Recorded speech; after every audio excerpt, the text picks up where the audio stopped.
बताएं। मान्यवर जी, अभी समाज के अंदर एक नया टशन आ गया है, देखा देखी आ गई है। पैसे वालों ने एक ऐसा माहौल बना दिया है सिर्फ रील बनाने के लिए। आप देख लीजिए, रात को आप 12 बजे सो रहे हैं, जब बुजुर्ग हो, महिलाएं हों, बच्चे परीक्षा देकर के आए हों, पढ़ाई कर रहे हों, रात को सोते हैं, अचानक आपके घर के पास पहले 1-2 ढोल आते थे, अब तो 5-5, 6-6 ढोल एक साथ बजने बजते हैं, तो आपकी नींद खुल जाती है। जैसे ही ढोल शांत होते हैं, पटाखेबाजी होने लग जाती है। रात्रि के 12 बजे पटाखे छूटते हैं। उसके बाद आप देख लीजिए, बड़े बड़े केक, जैसे मेरा नाम शैलेश है तो 8 अक्षर का पूरा है, SHAI, उसे फिर तलवार से काटेंगे। ढोल बज रहा है, पटाखे चल रहे हैं, केक कट रहा है। उसके बाद अब आप देख लीजिए, यार दोस्त आएंगे, 8-10 बुलेट पाएंगे और फिर बुलेट के ऊपर फायर करेंगे जोर जोर से, पूरे मोहल्ले को, आस-पास को। कई जगह तो डीजे भी लगाते हैं लोग, डीजे भी बजाते हैं रात को। और कई जगह बोतलें भी खुलती है, चाहे वो कोल्ड ड्रिंक्स की हो, चाहे आप जानते हैं किसकी हो, बोतलें भी खुलती है। ये समाज हमारा कहाँ से कहाँ जा रहा है। रात्रि को 12 बजे जैसे ही सब जने सो जाते हैं, इस तरह का शोर होता है।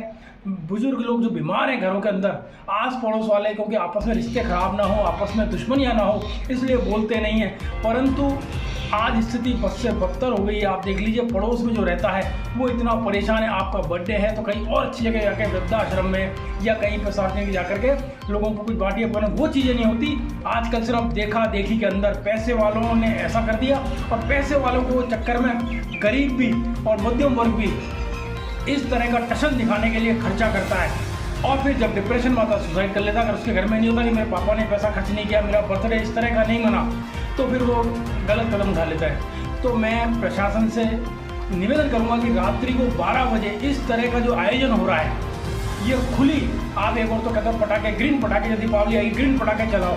और जिस तरह बर्थडे होता है, जिस मोहल्ले का, जिस बच्चे का बर्थडे होता है पैसे वाले का, तो कितने बड़े बड़े पटाखे चलते हैं, लड़ियाँ चलती है, आधा आधा 1-1 घंटे तक पटाखे चलते हैं, ढोल बजते हैं, डीजे बजता है, बुलेट से, मोटरसाइकिल से फायर होते हैं। इतने होने के बाद कोई एक्शन नहीं होता है इन लोगों पर। इनके खिलाफ एक्शन होना चाहिए, जिससे इस कुप्रति जो ये आप बर्थडे है तो आप सिंपल बना लीजिए, इस पर रोक लगे।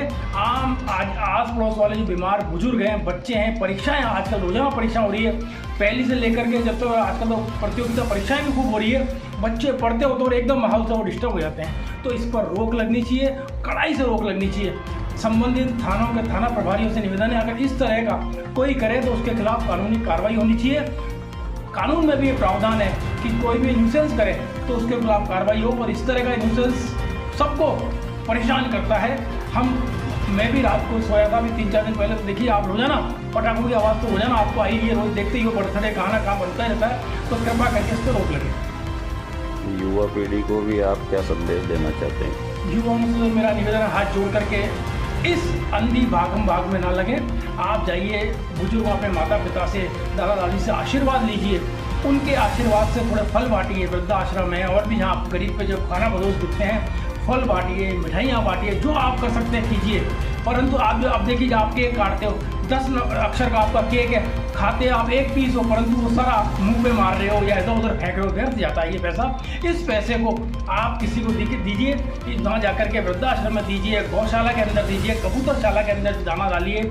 आप इतने अच्छे अच्छे काम कीजिए, ये दुआएं आपके काम आएगी। युवाओं से मेरा निवेदन है, उस दिन शराब न पिए। आप देखिए, शराब पी करके आप अपना बर्थडे, घर वाले सोचना बर्थडे मनाने जा रहा और एक्सीडेंट हो जाता है, और फिर किस तरह उन परिवार पर गुजरती है। तो कृपा करके इस भागम भाग में और ये देखा देखी में अपना जीवन व्यर्थ ना करें। एक छोटा सा अपने माँ बाप, दादा दादी, अपने परिवार, भाई बहन के साथ एक केक काट लें। और मैं तो यही निवेदन करूँगा युवाओं से कि कृपा करके अपना बर्थडे सादगीपूर्ण मनाएं। चलिए, आज आपने बहुत ही सेंसिटिव मुद्दे पे अपनी बात रखी, जो सामाजिक सरोकार से मिलती जुलती है। देखते हैं इस पर समाज और सिस्टम किस तरह से रिएक्ट करता है। आपका नाम? शैलेश गुप्ता, प्रदेश अध्यक्ष मानव अधिकार परिषद।